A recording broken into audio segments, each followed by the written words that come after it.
The United States has sent a nuclear-armed submarine to South Korea, and it's making waves in the news. You might be wondering, what's all the fuss about? Well, it's the first time in 4 decades since such a visit, so it's a pretty big deal. You know how people say history repeats itself? It seems like the periodic visits of US nuclear submarines to South Korea are back after reaching an agreement in April to counter North Korea's nuclear threat. They're really taking this nuclear deterrence thing seriously. The submarine is making a grand entrance at the port of Busan, showing North Korea that the US means business.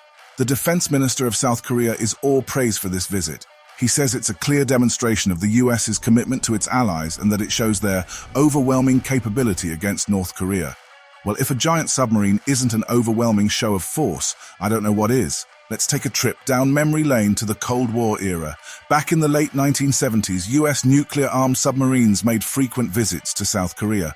It was like submarines on vacation visiting 2 or 3 times a month. But then they decided to pack their bags in 1991 and withdraw all their nuclear weapons from the Korean peninsula. Well, it looks like they missed the place and decided to come back with a bang.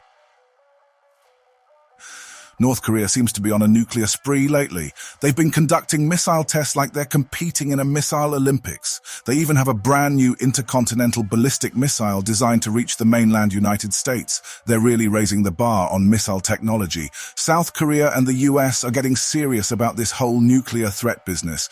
They had a meeting called the Nuclear Consultative Group.